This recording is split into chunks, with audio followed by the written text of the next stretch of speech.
Assalamualaikum warahmatullahi wabarakatuh. Bismillah, alhamdulillah, wassalatu wassalamu ala rasulillah Sayyidina wa maulana Muhammad ibni Abdillah wa ala alihi wa sahbihi wa mawalah.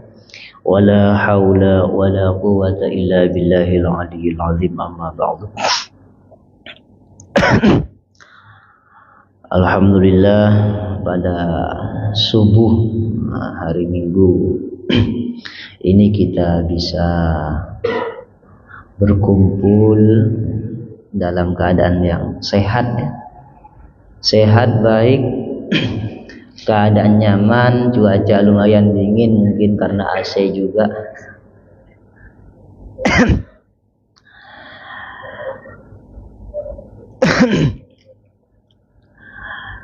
Tentu hal ini tidak lain dan tidak bukan ya karena kasih sayang Allah Subhanahu wa taala kepada kita sekalian.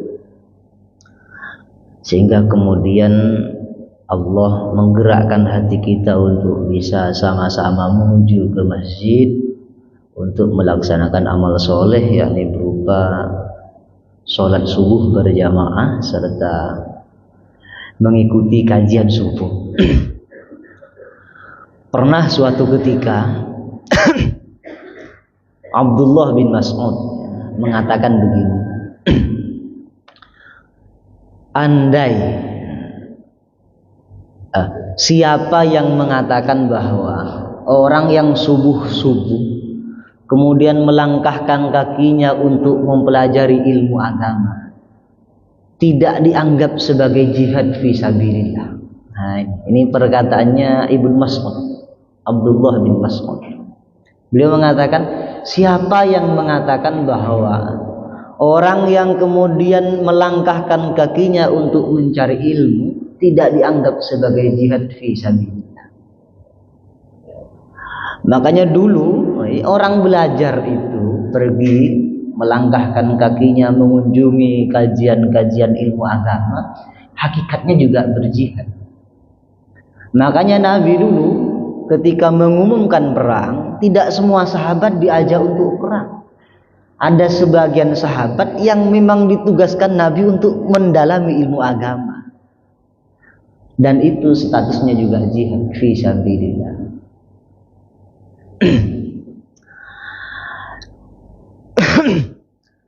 Untuk hadis subuh kali ini ya, pertemuan kali ini yakni hadis yang ke-15 tadi sudah dimuqaddimai oleh beliau Al-Mukarram Kiai Darul ya. Berkaitan dengan antara orang yang hidup dan orang yang meninggal. Diriwayatkan dari Sufyan Amman sami amin Anas bin Malik radhiyallahu taala anhu yaqul. Diriwayatkan dari Sufyan. Sufyan ini meriwayatkan dari orang yang mendengar langsung dari Anas bin Malik radhiyallahu taala anhu bahwa Rasulullah sallallahu alaihi wasallam pernah bersabda begini, inna a'malal ahya'i tu'radu ala asyairihim wa ala abaihim minal amwat. Sesungguhnya kata Nabi, perbuatan-perbuatan orang yang hidup itu akan ditampakkan ala asyairihim, atas teman kerabat, wa ala abaihim, dan atas orang tuanya yang sudah meninggal. Jadi datangnya kita subuh malam hari ini, keluarga kita menyaksikan. Oh, mak saya ternyata ikut pengajian subuh. Oh, ibu saya ikut pengajian subuh. Anak saya ikut pengajian subuh. Itu keluarga kita yang sudah mendahului kita itu akan selalu melihat dan menyaksikan. Mungkin kalau kita bayangkan kayak layar CCTV lah gitu, jadi bisa nengok. Anak saya sholatnya rajin, tepat waktu, artinya bisa menonton.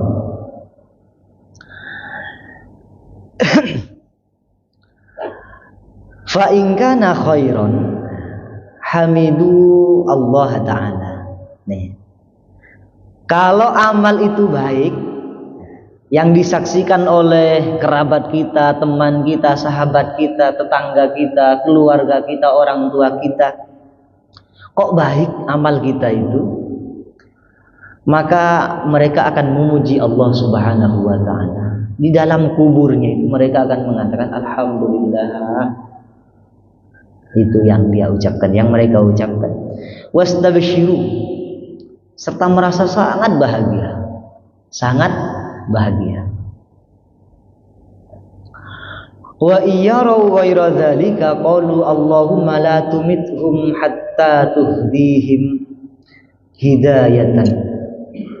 Kalau yang mereka lihat sebaliknya, artinya bukan amal baik, bukan amal soleh, maka mereka akan mengatakan, ya Allah, jangan kau matikan dulu mereka.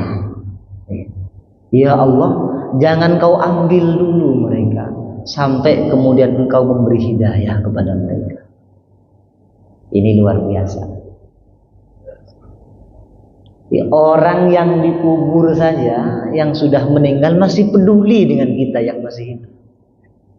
Masa iya kita yang masih hidup tidak mau peduli kepada sesama yang masih hidup? Ini satu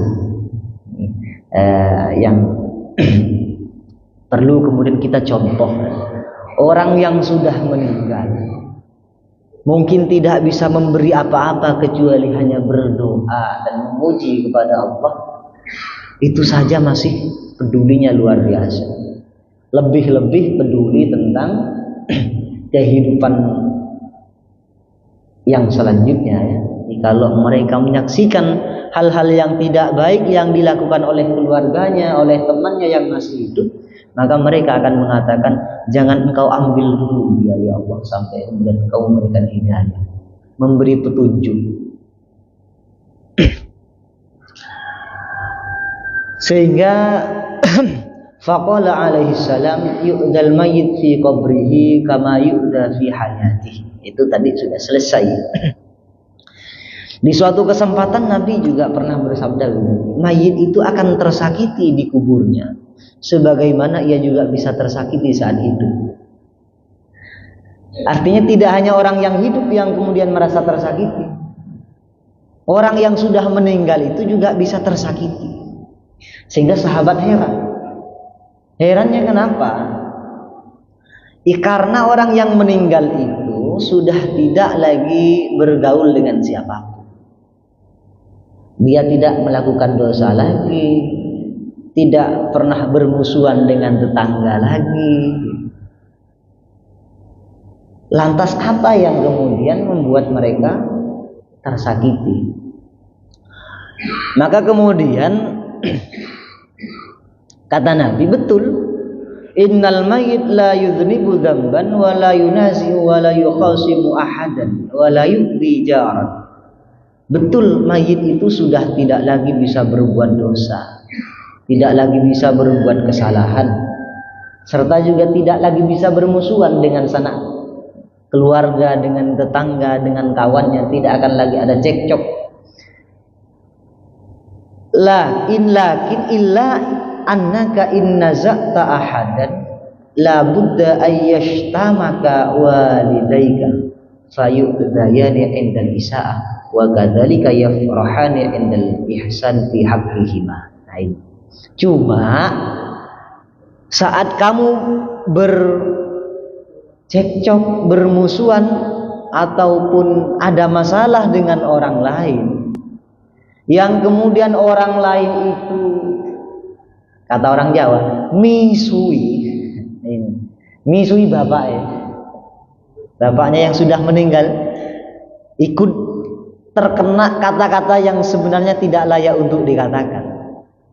Biasa kan orang kalau lagi marahan nih, keluar kata-kata yang sebenarnya tidak pantas untuk dikeluarkan. kata-kata jorok apalah begitu. Bahkan sampai yang dikata-kata itu bukan orang yang di depannya, tapi sampai ke bapaknya, ibunya yang sudah meninggal. Oh, pantas kamu ini anaknya ini. Itu yang dibawa-bawa yang sudah meninggal. Lah ini kata Nabi yang kemudian orang yang sudah meninggal ini merasa tersakiti. Sebagaimana andaikan dia hidup, kemudian dikata-katain orang juga tersakiti. Gitu. Makanya meskipun keluarga kita sudah meninggal, ini perlu kemudian untuk kita hati-hati kepada orang lain, agar bagaimana orang lain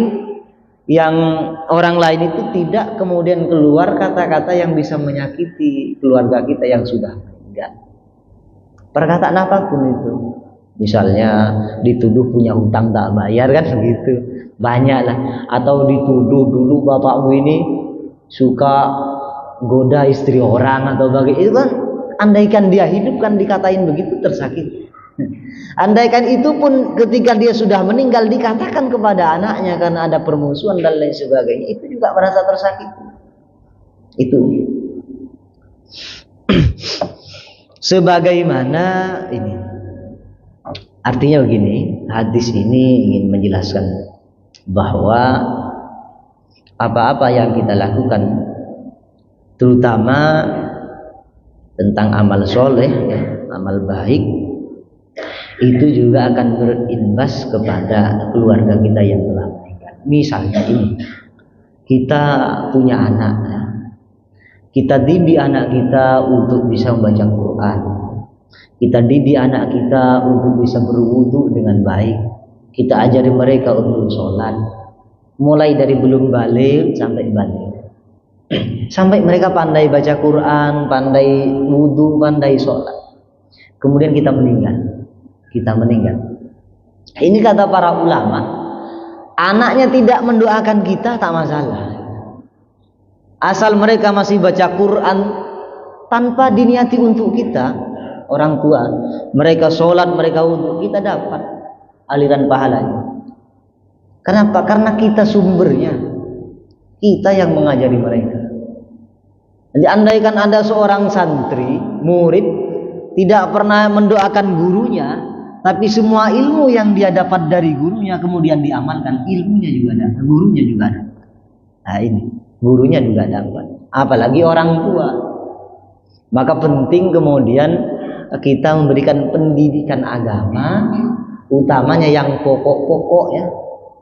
Misalnya tentang sholat, wudu, akhlak yang baik kepada anak kita, agar kita nanti kalau meninggal nyaman mandangnya dari dalam kubur, adem gitu, nyaman suasana kita. Termasuk sebaliknya, kalau kemudian anak kita ini bejat gara-gara kita tidak peduli saat muda, saat masih kecil, tidak kita didik, tidak kita tuntun untuk belajar agama, untuk sholat, untuk wudu yang baik, sehingga kemudian kita meninggal, anak kita tidak pernah sholat, suka menggoda orang lain, suka mengganggu orang lain, kita panas di situ, kita tidak nyaman di dalam kubur menengok. Karena tadi kan semua amalnya ditambahkan ke kita, ibarat kayak kita nonton. Sedih sekali rasanya kalau nonton anak sendiri ternyata berbuat sesuatu yang andaikan kita hidup kita tidak mungkin membiarkan itu terjadi kan begitu. Misalnya suka mencuri, mengganggu orang di jalan dan lain sebagainya. Naudzubillah, misalnya sampai berbuat zina, kita juga bisa tengok dari situ. Ya Allah, betapa kemudian sengsaranya kita di sana.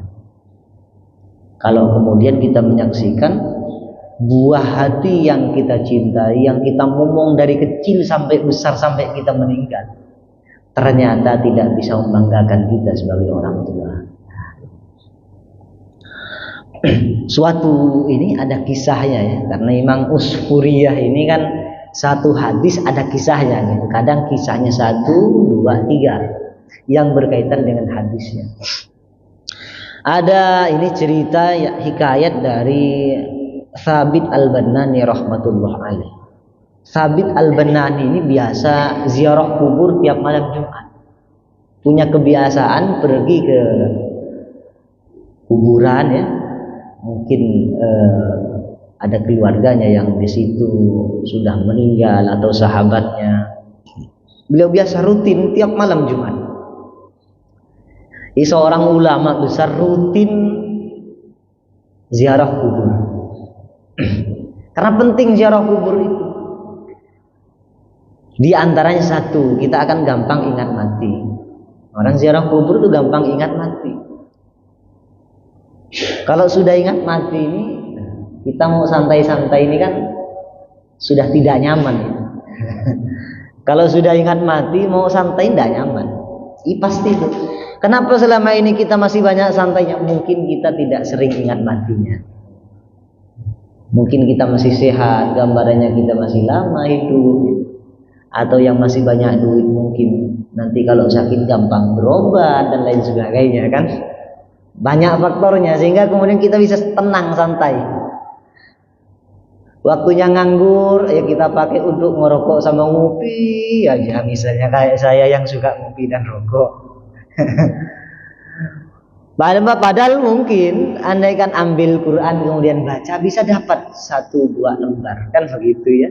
Andaikan kemudian bibir kita digerakkan untuk berzikir, itu pahalanya kan luar biasa nanti. Cuma karena kita merasa kita ini kadang gini, mohon maaf, kita ini sebenarnya khususnya saya pribadi sangat tidak siap untuk mati. Mungkin bapak-bapak sama ibu di sini sudah sangat siap untuk mati. Saya pribadi kalau ditanya sudah siap untuk mati, sudah siap untuk bertemu Allah, sudah siap bekalnya untuk menghadap Allah, saya merasa tidak siap sama sekali. Terlalu banyak kesalahan dan terlalu lalai meninggalkan kewajiban. Nah, itu. Cuma gayanya kita ini kayak orang siap. Sebenarnya tidak siap, gayanya sok siap. Dengan santai,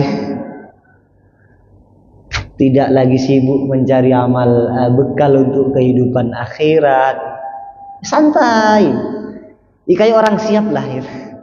Ibarat kita berkendaraan yang jelas-jelas kita akan lewat di kantor polisi, kendaraan kita tidak lengkap suratnya, SIM tak punya, STNK tak ada, plat nomor motornya mati, spion tak ada. Kita santai lewat depan polisi, mungkin klakson lagi, titit. Padahal sudah yakin pasti ketangkep. Nah itu gambaran kita menghadapi, menunggu kematian. Kita sebenarnya tidak siap, gayanya pacaan ini kayak orang yang sangat siap. Bahkan kadang muncul dari mulut kita, kapanpun saya siap untuk menghadap Allah Subhanahu wa Ta'ala.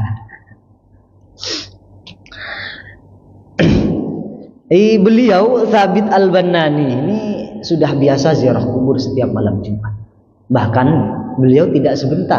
Mungkin kalau kita ziarah kubur sebentar, baca Yasin, habis itu tahlil sebentar, doa pulang. Beliau ini kalau ziarah malam Jumat ini sampai subuh. Sampai subuh di kuburan beliau kalau ziarah. Suatu ketika beliau sedang bermunajat ya, mendoakan mereka ahli kubur, tiba-tiba beliau mengantuk dan tertidur. Di dalam tidurnya ini beliau menyaksikan orang-orang yang sudah meninggal bangun semua, keluar semua dari sana. Untuk apa mereka keluar ini? Mereka keluar ingin mengambil paketan. Jadi ada yang semuanya keluar pakai baju yang bagus untuk berbondong-bondong ngambil kiriman. Mungkin dapat transferan gitu ya. Ibarat sekarang itu ditransfer. Yang aneh ini kata beliau, masing-masing dari mereka ini dapat semua. Dapat kiriman bingkisan tadi. masuk lagi ke kuburan tuh dengan senyum yang sangat bahagia. Cuma ada satu orang yang ketika keluar dari kuburan itu sedih, wajahnya pucat, bajunya tidak rapi, rambutnya ini acak-acakan, tidak terurus. Pergi nengok, ngecek, tidak ada kiriman, balik lagi dengan raut wajah yang sangat sedih. Mungkin yang tadi diceritakan beliau di dalam satu riwayat bahwa ada kalau malam Jumat itu kan memang ada riwayat yang mengatakan nanti ruhnya kita, keluarga kita yang meninggal akan diam di pintu, di depan pintu. Mungkin ini ceritanya. Sudah kadung menjemput kiriman, ternyata tidak ada kiriman, ternyata tidak ada bingkisan, ternyata tidak ada titipan. Sehingga beliau tanya, setelah laki-laki yang ini masih muda ini, masih muda sudah acak-acakan, yang tadi yang pakai pakaian bagus, kemudian dengan senyum yang cukup bahagia itu orang yang banyak yang sudah tua. Ini yang muda sudah tak terurus. Sehingga beliau memanggil dia dan bertanya, kenapa kamu kok ini sedih, pucat wajahnya? Beliau kemudian bercerita ini. Si mayit tadi yang masih muda cerita, begini Syekh, saya ini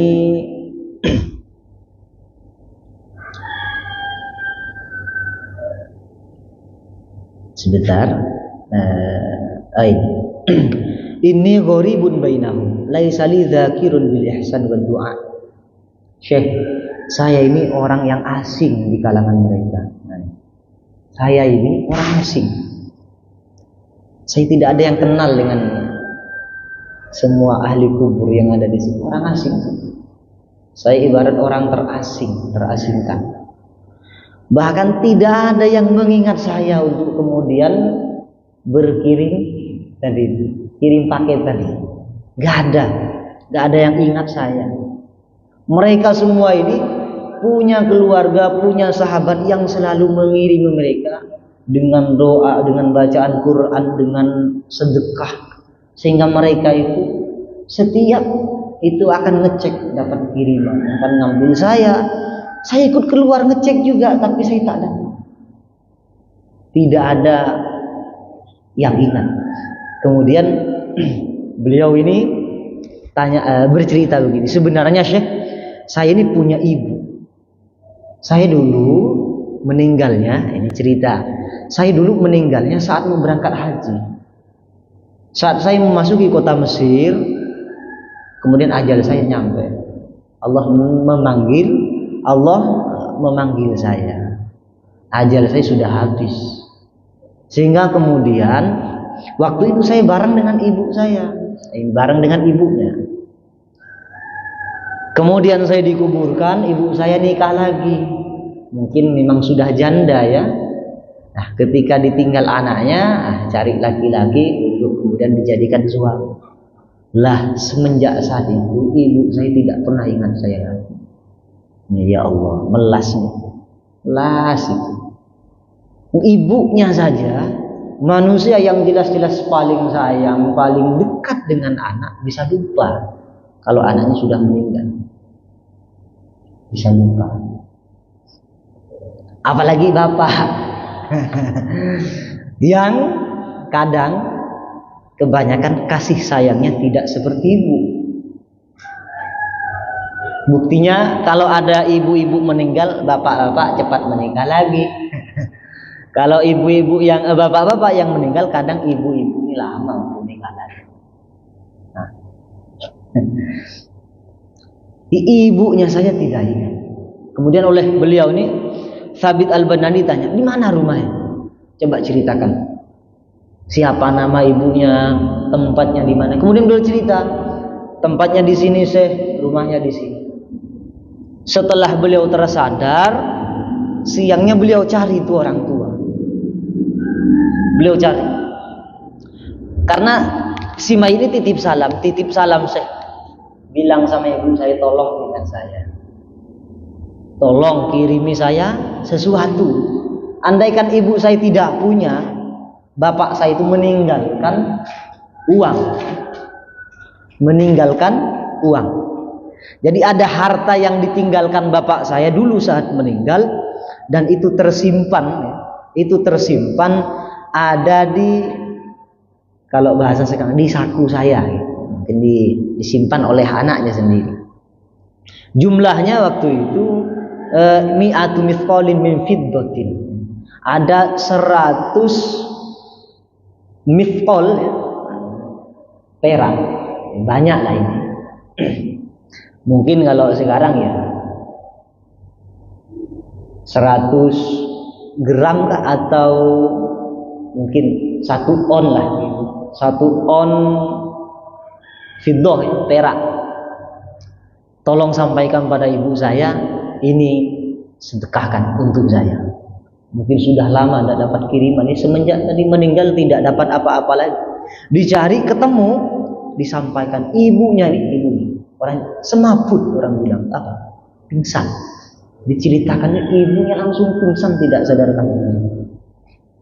Mungkin merasa ketika mendengar cerita ini merasa kasihan sekali kepada anaknya. Setelah tersadar, diambil betul itu emasnya, peraknya tadi, kemudian diserahkan kepada Thabit Al-Banani. Ini saya serahkan kepada sampean Syekh, tolong sampean sedekahkan, sampean infakkan atas nama anak saya. Ini ya Allah. Setelah beliau lakukan, malam Jumatnya beliau biasa, karena ini rutinan, beliau ziarah lagi. Ketiduran lagi, mimpi ketemu dengan anak muda tadi. Pakaiannya sudah rapi, ganteng lagi orangnya. Dia sudah sangat bahagia. Sama-sama kayak yang ini, yang lain. Ngambil kiriman juga, ngambil paketan juga. Ini mengajarkan kita bahwa kita harus sering-sering berkirim kepada orang-orang yang sudah mendahului kita. Entah itu Fatihah, entah itu doa, sedekah, amal soleh yang lain. Kita niatkan untuk mereka. Mungkin bagi mereka, bagi kita yang hidup, ini kayak tidak ada, kayak sepele, tapi bagi mereka yang sudah meninggal, itu luar biasa. Kayak kita lewat di depan kuburan, dibiasakan kita uluk salam dulu. Setelah mengucapkan salam, kita baca sholawat 3 kali, kita hadiahkan untuk mereka. Mungkin bagi kita sholawat 3 kali tidak ada apa-apanya, tapi bagi mereka yang hidup itu luar biasa. Luar biasa. Bahkan ini Imam Ad-Dailami meriwayatkan satu hadis yang bunyinya begini: mal mayyit fil qabri illa kal gharikil mutawawwid. Mayit yang ada di kuburan itu seperti orang tenggelam yang minta tolong. Ini mayit, orang yang sudah meninggal itu seperti orang tenggelam yang minta pertolongan, menunggu pertolongan. Kita tahu kalau tenggelam lagi ngap-ngapan itu sakitnya luar biasa. Yantabiru da'watan talhaquhu min abin au ummin au akhin au sadiqin. Pertolongan apa yang mereka tunggu? Apa yang mereka nanti-nanti? Doa yang diperuntukkan untuk dia dari ayahnya, dari ibunya, dari saudaranya, dari temannya. Itu yang mereka tunggu. Fa idza lahiqathu kanat ahabbu ilaihi minad dunya wa ma fiha. Kalau mereka dapat kiriman itu, dapat doa itu dari bapaknya, dari ibunya, atau dari mana saja, mereka akan sangat bahagia, lebih dia cintai bahkan daripada dunia seisinya. Coba, hanya sekedar doa. Mungkin bagi kita sholawat 3 kali tidak ada maknanya, tapi bagi mereka yang hidup itu lebih baik daripada dunia seisinya. Lebih baik daripada dunia seisinya. Kalimat tasbih subhanallah, subhanallah ya, atau subhana rabbiyal subhanallah wa bihamdi subhanallahil azim. Satu kalimat. Ini kalau ditimbang dengan dunia dan seisinya, tidak ada apa-apanya ketika kita menghadap Allah. Yang paling bernilai itu hanya satu tasbih. Tapi bagi kita kan yang hidup cuma 1 tasbih. cuma satu bacaan sholawat. Ini bagi kita, karena kita saat ini sedang tertidur. Kata Nabi kan begitu, an-nasu kulluhum niyamun, manusia itu kalau belum meninggal kayak gini masih jalan-jalan, ini masih tertidur nih. Wa idza matu intabahu, kalau sudah meninggal baru bangun. Nanti kalau sudah meninggal baru sadar bahwa segala sesuatu yang kita lakukan di dunia ini banyak yang tidak ada manfaatnya, tidak ada artinya. Dan baru kita sadar saat kita meninggal. Wa idzan tabahu nadimu, kalau kemudian kita sudah sadar baru penyesalan muncul. Ya Allah, kenapa saya dulu begini. Kenapa enggak begini ya? Tapi wa idza nadimu lam tanfa'hum nadamatuhum. Tapi saat itu penyesalan sudah tidak ada gunanya lagi. Penyesalan tidak ada gunanya. Ini sekali lagi, ayo kita jangan ini orang meninggal itu melas sekali, melas. Kata Imam Hatim Al-Asam saat ditanya oleh gurunya Syaqiq Al-Bulkhi, ditanya Hatim Al-Asam, karena santrinya, kamu wis mondok 30 tahun nih gini. Awam itu apa? Beliau ini Hatim Al-Asam sudah mondok belajar kepada Syaqiq Al-Bulkhi selama 30 tahun lamanya. Tanya gurunya, kamu di sini bareng dengan saya, belajar dengan saya sudah 30 tahun, kamu dapat apa?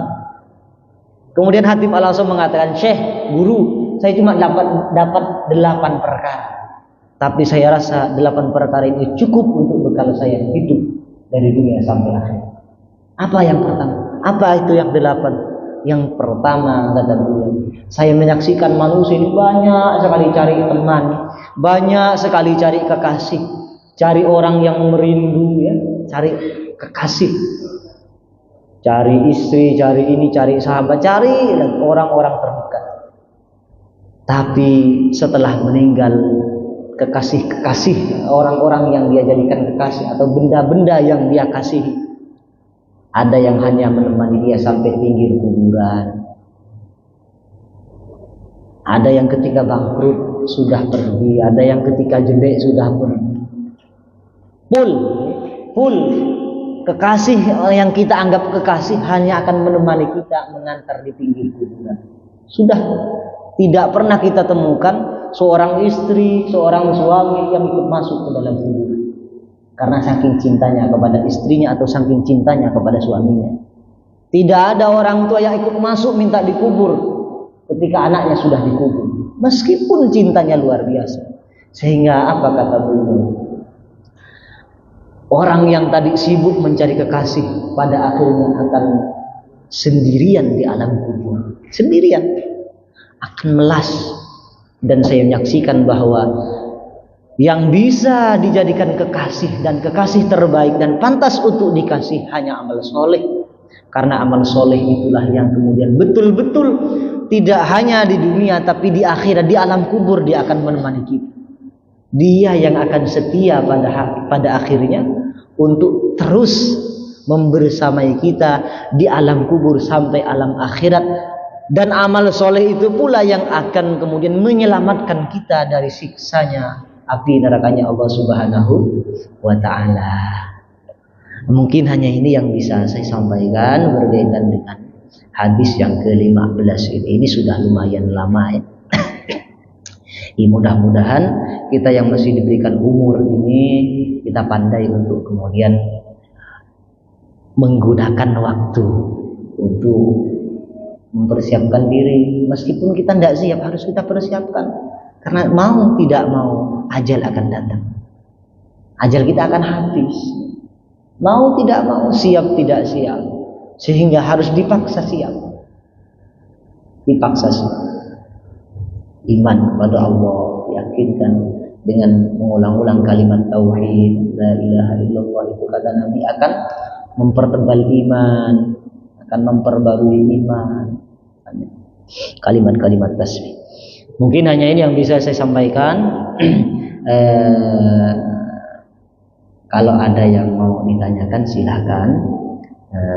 Saya buka untuk yang mau bertanya.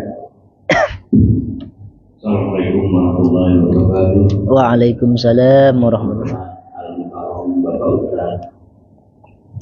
Pak Ishak saya mengatakan saya dan juga alhamdulillah para jemaah penuntut ilmu di subuh ini, semoga Allah memberikan kita semua kita doa kita mempunyai orang-orang tua, bapak ibu kita yang soleh dan soleha, dan mempunyai putra putri yang soleh dan soleha. Yang saya tanyakan mengenai alam cerita kubur tadi Pak, jadi sebelah saya ini punya 17, jadi rasanya dingin, saya begitu dingin kalau dari cerita kubur, takut saya, belum ada pertanyaan. Jadi yang saya tanyakan begini Pak, kita nih pada saat ini kan hak tanah kubur dengan persiapan kubur. Jadi saat ini kan kita lihat di kuburan ini jatahnya kita kan 2 meter 1 meter Pak ya. Semua jatahnya begitu pasti ya. Tapi ternyata kita sering ambil tanah kita, bukan tanah kita, tapi di wakaf umum, tanah kuburan umum, kita orang tua kita, mungkin keluarga kita, misalnya itu dilebar kali itu Pak, apalagi orang tokoh dan orang pendekar itu sampai gabungkan betul gitu kan. Yang saya tanyakan, tanahnya siapa gitu kan? Bukan kuburan pribadi kan, wakaf pribadi kan, kalau pribadi boleh Pak, bukan rumah kita lebar kayak kuburan Cina nggak apa-apa gitu kan. Jadi saya belajar seperti itu gitu. Saya ngerti. Jadi ini nanti apakah menyebabkan, apalagi biasa di tahun ini malam Jumat kita tahlil, takut kali kita tidak sampai di kuburan tadi menuntut kita nangis atau memanggil tanah orang itu sampai berubah. Ini ada tanyakan seperti itu. Saya takut apakah saya termasuk golongan itu, misalnya apa bisa dibuka lebar-lebar. Nah, ini yang saya tanyakan adanya wakaf kubur pribadi. Makanya orang dahulu ada wakaf pribadi, hati-hati, dan wakaf umum kita ngambil tanah lebar-lebar. Seingat kawan saya waktu di Mekah di Madinah itu ada ma'la dan baki, itu kecil-kecil, dia ujung kecil, kan? Apalagi yang orangnya pede, nah itu jadi apakah di daerah sana sudah menjadi contoh dengan Rasulullah hanya patokan kecil, kita lebar-lebar. Jadi pertanyaan takut doa-doa kita sudah sampai ke malam Jumat. Jadi kita tuh kasihan dengan kita dan di alam kubur orang tua kita. Demikian Pak. Wassalamualaikum warahmatullahi wabarakatuh. Waalaikumsalam warahmatullahi wabarakatuh. Tentang ini sebenarnya sudah tepat tadi yang beliau sampaikan. Jatah kita ya hanya itu 1 kali 2. Mau ngambil lebih buat apa? Buat WC tak ada gunanya di situ. Tapi kadang keluarga ini yang ambisi, mau dilebarkan lah. Sempit saja itu tidak cukup apa? Udah berlebih-lebih itu cukup apa? Yang 1 meter kali 2. Kadang keluarga, apalagi yang mungkin punya ya, orang punya. Ini kadang tingginya yang wah itu, dilebarkan makamnya, bahkan dia bisa beli itu, mau bayar saya, mau bayar saya minta yang 3 meter kali 6. Wah, buat apa? Buat WC kan? Ini yang kemudian kadang kita salah paham. Apalagi di pemakaman umum ya, itu kita dikasih, namanya wakaf umum kan, wakaf untuk makam, kita dikasih. Kok minta lebih ya, ambil secukupnya dong. Yang cukup ya 1 meter kali 2. Tidak boleh itu hukumnya, tidak boleh. Kalau mau dibeli kepada siapa, itu tidak bisa dijual barang wakafan. Barang wakaf itu sudah tidak bisa dijual. Sehingga tidak ada yang namanya orang lelang masjid. Enggak ada. Kalau ada orang lelang masjid, itu berarti kiainya perlu dipertanyakan. Ini agak bermasalah juga kalau masjid dilelang. Jadi mau bayar berapapun ya tetap tidak bisa, jatahnya segitu. Itu untuk kemanfaatan orang banyak soal wakaf. Kalau berkaitan dengan wakaf, ya. Apakah kemudian pengaruh kepada mayitnya?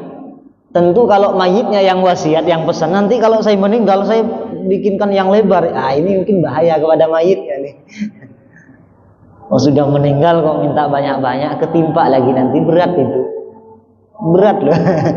Kalau kemudian ini karena inisiatif, ide ahli warisnya, keluarganya yang pingin lebar-lebar ini untuk menunjukkan mungkin kalau dia orang punya lah, orang besar lah, apalah, nanti yang kena imbas dosanya ya ini yang buat ulah nih, yang buat ulah kan keluarganya. Kalau ahli warisnya yang apa, mayitnya yang pesan, yang buat ulah berarti ahli mayitnya. Kalau tapi cuma kan jarang mungkin ada mayit yang sebelum meninggal wasiatnya begitu, minta dilebarkan tempatnya kan. Pada akhirnya juga sempit, kan ditutup juga nanti. Mau lebar pun ya sempit juga. Itu kalau masalah dosa apa tidak ya, salah apa tidak. Kalau salah, dosa tidak, itu dosa kan ya. Siksa apa tidak, siksa ya Allah yang menentukan kalau siksa. Cuma bisa kita, itu yang jelas tidak boleh karena itu pemakaman umum. Apalagi misalnya di semen sampai lebar makan tempat, itu tidak boleh hukumnya. Kecuali itu orang soleh dan itu ala kadarnya, jangan kemudian kasih cungkup yang sampai lebar gitu. Ala kadar orang soleh. Makanya orang soleh itu jarang di pemakaman umum. Kiai itu ada makam pribadinya, ada tempat makbarohnya. Ya mungkin itu tujuan. Kiai kan paham agama ya, paham hukum, paham syariat, sehingga banyak dari kiai-kiai itu yang wasiatnya ya. Karena kalau kiai ini pandangan orang biasa akan dimegahkan sampai ke makamnya, sehingga tidak banyak yang kita temukan seorang kiai, seorang wali yang ada di pemakaman umum. Tujuannya mungkin itu sudah dipesan dulu sebelum wafat. Cukup Pak ya. Kalau doa-doa kita Pak, mantul atau enggak Pak? Urusan doa mantul apa tidak itu tidak ada kaitannya dengan pengambilan tanah. Insya Allah kirimannya tetap sampai, asalkan kirim. Jangan sampai tak kirim.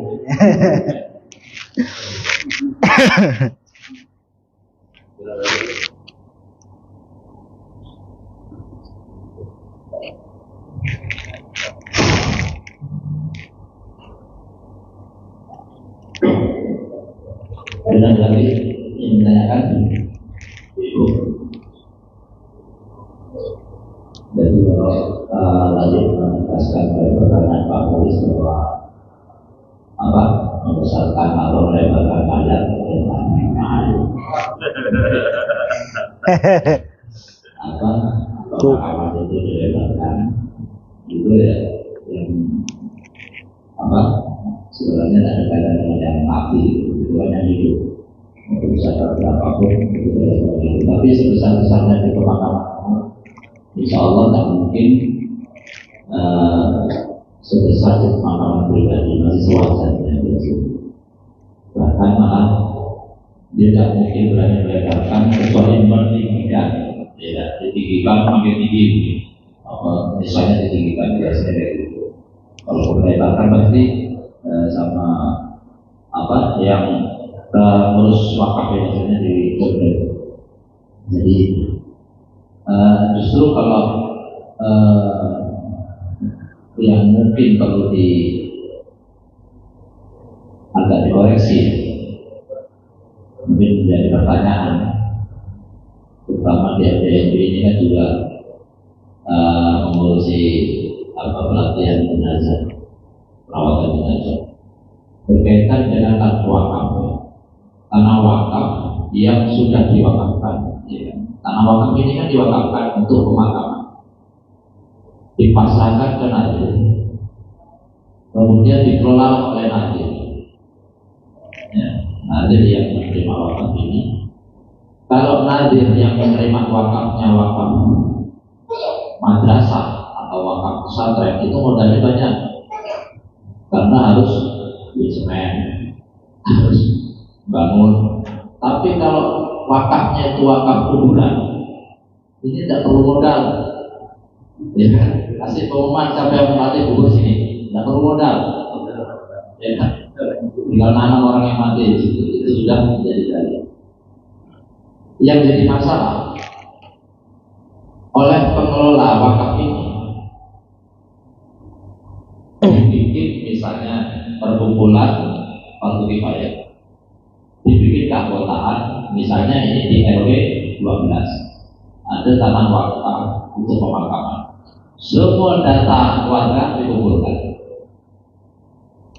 kemudian menjadi anggota. Misalnya pendaftaran anggota per orangnya 10.000. Nah, sekeluarga itu berapa dikalikan, nanti dimakamkan di situ. Yang jadi pertanyaan itu, ketika ada orang yang meninggal di luar keanggotaan itu, kemudian untuk pemakaman harus bayar 2,5 juta minimal. Sekarang kayak gitu, karena bukan anggota. Nah, itu hukumnya gimana? Yang perlu bertanya. Nazir yang memberi tarif ini, uang itu, ini kan tanah wakaf yang ukurannya 1x2 meter. Kenapa kok jadi ada biaya yang 2 juta setengah? Dan kalau tidak membayar, cari bapak di sini, pindah ke makam sana, orang ini tidak mampu lagi, suruh bayar 2 juta setengah semua, karena itu tanah wakaf semua. Nah, itu gimana hukumnya? Banyak terjadi kan seperti itu. Orang yang kontak di sini nggak ikut anggota kan, mati di sini mau dikubur di sini susah, jadi kan, nggak ada juta. Ini pernah terjadi, makanya di sini kita biar terbuka, silakan dijawab karena saya sudah pernah kali itu. Berkaitan dengan wakaf ya. Setahu saya wakaf itu mauquf alaihnya itu kan bisa umum bisa pribadi. Misalnya ini tanah saya wakafkan untuk anak-anak dan keluarga saya untuk pemakaman, itu berarti khusus untuk mereka, khusus itu. Tapi kalau misalnya siwat wakafnya, saya wakafkan tanah ini untuk siapapun yang meninggal boleh ditanam di sini. Maka siapapun yang meninggal berhak ditanam di situ. Sehingga kalau ada nazir wakaf ya, yang kemudian memasang tarif bagi orang-orang yang bukan keanggotaan dia, padahal siwat wakafnya, ucapan wakafnya awal itu untuk umum. Beda kalau untuk orang-orang yang meninggal di gang swasembada misalnya, itu beda lagi. Berarti yang lain tidak berhak ke situ, karena itu dari wakifnya langsung. Kalau masalah pemanfaatan wakaf itu kan tergantung wakifnya. Wakifnya saat mewakafkan ini siwatnya bentuknya seperti apa. Kalau khusus untuk orang swasembada, yang lain tidak boleh. Tapi kalau bahasanya siapapun yang meninggal boleh dimakamkan di sini. Siapapun berhak berada di situ. Apakah kemudian salah ada panitia wakif, terutama tentang makbarah, kemudian memberikan tarif bagi non anggota ya, selain anggota di situ, padahal siwat wakifnya umum saat wakafan dan itu sudah ada saksinya banyak, karena orang-orang tua di sini mungkin masih hidup misalnya, maka keliru sekali kalau membatasi itu. Atas nama apa dia kemudian meminta bayaran sampai misalnya 2,5 juta?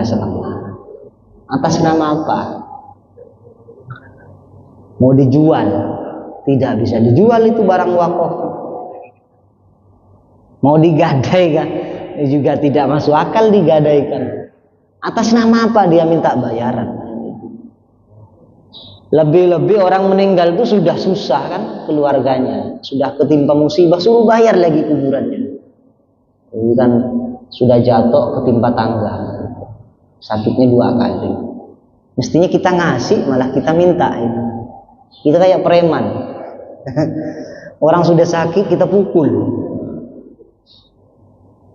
Kalau itu pemakaman umum dan memang tidak dikhususkan untuk daerah A, kampung A, maka siapapun boleh masuk di situ. Itu namanya kita menghalangi niat baik wakifnya yang awal. Mestinya semakin banyak yang memanfaatkan di situ, pahalanya semakin banyak mengalir kepada wakifnya. Gara-gara hanya oleh pihak nadirnya dikhususkan misalnya untuk orang gang swasembada, yang meninggal 1 tahun mungkin cuma 5, 4. Aliran pahalanya sedikit itu. Andaikan ketika ada orang meninggal, ada orang pamitan mau dimakamkan di daerah sini dikasih, itu kan akan membantu melancarkan niat awal wakifnya. Ini yang mungkin bisa saya jawab. Cuma kalau umum dibatasi berarti salah pihak nadirnya, karena sudah kadung umum itu. Apalagi pakai tarif. Dibatasi saja tidak boleh misalnya gitu. Itu sudah keliru, apalagi harus bayar. Nah, itu tambah keliru lah. 2,5 juta lagi itu tak normal ya. Cuma 1 kali 2 meter harganya 5 juta. Ya Allah, ini parah kalau ini. Oh, kita beli tanah aja tidak segitu harganya. Biasa 1 meter itu cuma ada yang 600.000 kan, ada yang kalau kali per meter ada yang mungkin 700.000, ada yang 1 juta, itu sudah mahal sekali tuh. Kalau kali 1 hektar kan berapa duitnya kan gitu. Ini kalau 2,5 juta, itu bukan orang jualan, itu orang malak itu. Itu yang bisa saya jawab ya. Kurang lebihnya saya minta maaf. Mungkin bisa sambil dikaji lagi nanti. Ini pertanyaan terakhir. Mari kita tutup dengan untuk majelis ya. Subhanakallahumma wa bihamdika astaghfiruka wa atubu ilaik.